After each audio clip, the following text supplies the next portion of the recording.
Sa galaw ng crypto market ngayon, marami ang nagugulat dahil may isa na namang malaking hakbang na pwedeng magdulot ng bagong wave ng adoption.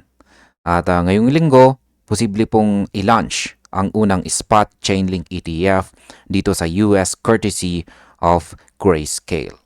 Kaya malinaw na may paparating na major shift sa altcoin landscape dahil kung si Chainlink ang susunod na magkakaroon ng regulated exposure, ibig sabihin nagiging seryosong player na po siya sa institutional level. Importante ito dahil kapag nagkaroon ng regulated entry point, mas dumadali ang pagpasok ng malaking kapital. At kung may kapital, tiyak na may price reaction. Kaya dapat po nating tanungin kung ano nga ba ang ibig sabihin nito para sa atin bilang mga traders at long-term holders ng Link. At ayan po ang siyang ating pag-uusapan sa video na ito at simulan po natin sa ating unang katanungan kung ano po ba ang nagpapalakas sa biglaang ETF launch na ito.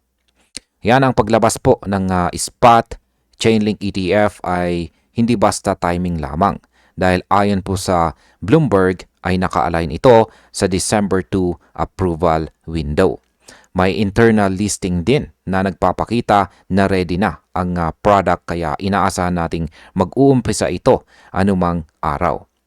Ang bigat po ng development na ito ay nanggagaling sa malinaw na pagluwag ng US regulators ngayong taon kaya mas madali nang makapasok ang crypto-related financial products.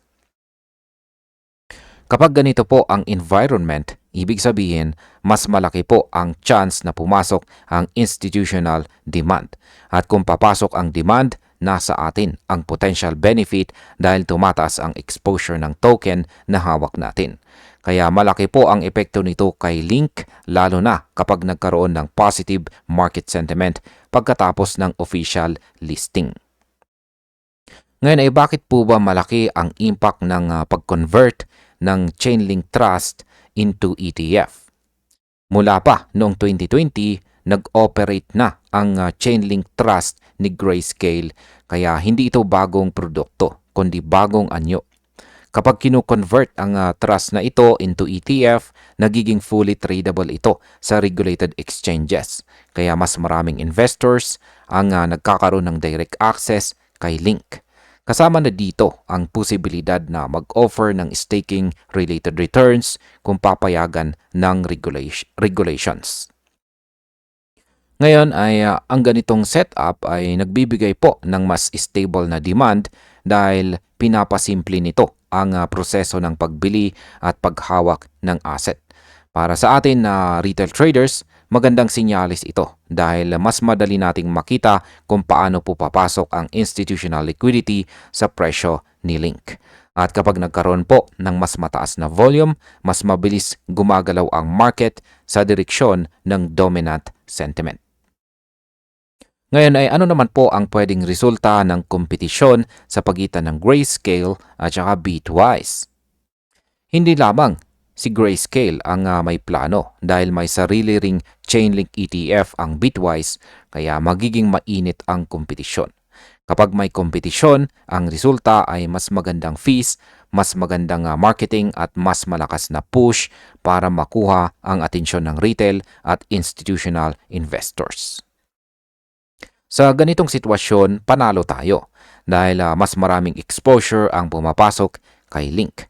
At kung mas napapansin si Link, lumalaki po ang chance na pumasok ang long-term capital mula sa mga funds na naghahanap ng Oracle-based utility tokens. Ang Chainlink ay kilala bilang bridge ng real-world data papunta sa blockchain kaya mas madaling ma-justify ang institutional interest. Ito po ang klase ng narrative na matagal nang pinaghihintay ng altcoin market. Ngayon ay may kinalaman ba ito? May kinalaman ba dito ang pagtaas ng altcoin ETF demand? Sa nakaraang buwan, pumutok po ang demand para sa altcoin ETF dahil nagsimula ng lumabas ang mga products para kay Solana, XRP at saka Dogecoin. Hindi lang sila lumabas, nagkaroon po sila ng malalakas na inflows na umabot sa daang-daang milyong dolyar. Ang Canary Capital XRP ETF ay nakapag-record ng 245 million inflows sa unang araw at ang Solana Staking ETF ay umabot naman ng 660 million sa 3 linggo. Wala pong outflows ito, kaya malinaw na solid ang demand. Kapag ganito po ang galaw ng mga altcoin ETF, malaki ang chance na makisabay si Chainlink, lalo na dahil may real-world utility at mataas ang kanyang reputation bilang most used Oracle network. Kaya kung papasok po ang bagong ETF, magandang timing ito para sa market. Ano naman po ang pwedeng maging galaw ng market kapag nagkaroon na ng listing? Kapag nalista po ang isang bagong spot ETF, karaniwan ay may initial volatility dahil may rotation ng liquidity mula sa direct buyers papunta sa regulated investment vehicles. Hindi po ito negative dahil ibig sabihin may bagong klase ng investors ang pumapasok. At kapag institutional ang pumapasok, madalas may consistent demand kaya may possibility ng price appreciation depende po sa sentiment. Para kay Link, pwede itong mag-trigger ng bagong narrative dahil matagal na itong ginagamit ng financial institutions para sa data feeds. Kaya kapag naging mas accessible ang asset, mas malaki po ang chance na mag-accumulate ang mga long-term investors. Para po sa atin, ang mahalaga dito ay bantayan po natin ang volume dahil kapag sumipa ito, dito po nagsisimula ang trend extension. Ngayon ay ano po ang dapat nating bantayan bilang mga traders sa mga susunod na araw? Bilang mga traders, ang una po nating bantayan ay kung papasok ang early ETF inflows. Dahil ito ang magbibigay ng ideya kung gaano po kalakas ang institutional appetite para kay Link.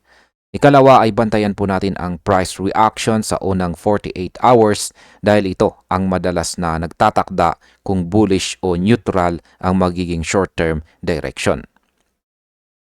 At pangatlo, tignan po natin kung magkakaroon ng narrative spillover sa iba pang altcoins dahil kapag lumakas ang sentiment para kay Link, may chance madamay ang ibang tokens lalo na ang mga may strong utility.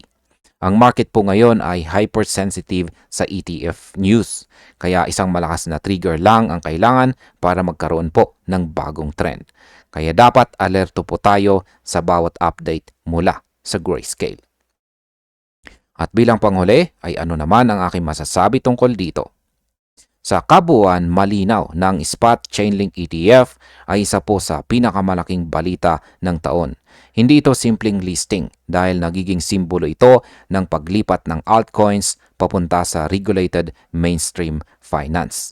At dahil dito, tayo bilang mga traders at holders, syempre maging mga investors, ay dapat pong maging handa sa mas mataas na volatility at mas magandang opportunities. Sa tingin ko, maaring maging game changer ito dahil si Chainlink ay may solid utility, hindi lamang po hype. Kaya kung tuluyang pumasok ang institutional liquidity, may chance na magbukas ito ng bagong bull cycle kay Link. Kaya maganda pong bantayan ang galaw ngayong linggo dahil dito natin makikita kung gaano kalakas ang appetite ng market para sa Oracle King. At hanggang dito na lamang po tayo sa video na ito mga ka-crypto. Maraming salamat sa panonood.